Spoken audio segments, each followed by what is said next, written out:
Olá, meu nome é Areta Silva, sou estudante do curso Bacharelado Interdisciplinar em Ciência, Tecnologia e Inovação da Universidade Federal da Bahia, campus Camaçari. Hoje eu vou apresentar o meu projeto de pesquisa sobre nanopartículas de ferrita de cobalto investigadas por difração de raio-x, orientado pelo professor Dr.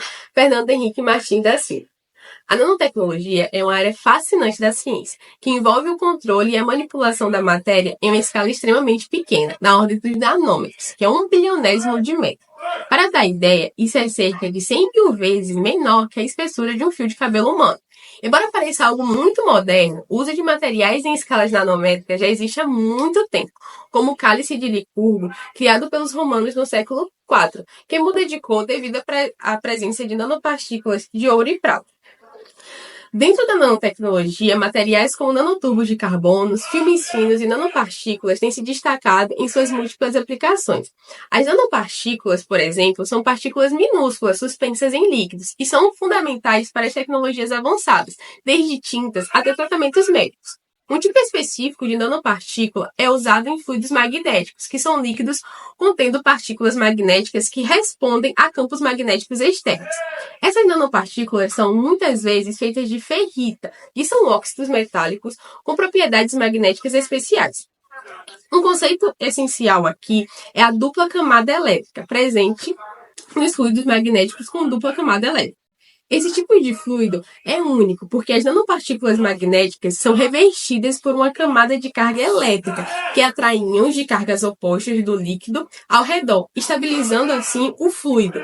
Essa estabilidade coloidal impede que nanopartículas se aglomerem, mantendo-as uniformemente distribuídas, o que é crucial para a sua funcionabilidade em diversas aplicações, como em sistemas de vedação magnética e em dispositivos médicos.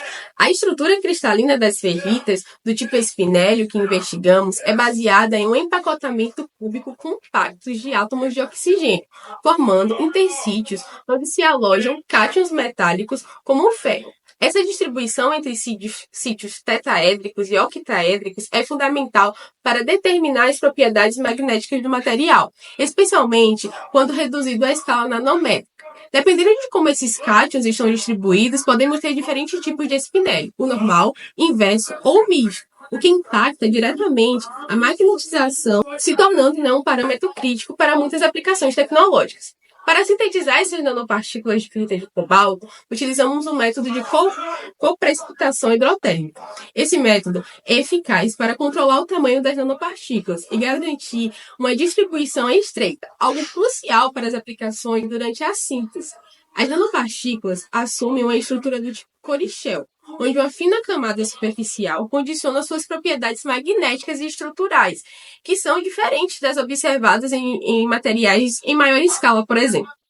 Após a síntese, utilizamos a difração de raio-x para caracterizar a estrutura cristalina das nanopartículas. Essa técnica é fundamental para confirmar a formação das fases esperadas e para entender como a redução à nanoescala e ao método de síntese impactam a estrutura e as propriedades magnéticas dos materiais. Por exemplo, em estudos de ferrita de manganês, observa-se a nanoescala pode redistribuir significativamente os cátions, influenciando fortemente as propriedades magnéticas do material. Para a análise dos dados obtidos, utilizamos os softwares Orange Pro e Excel, que nos permite tratar os dados de difração e determinar parâmetros cruciais para o tamanho médio dos cristais e o parâmetro de malha.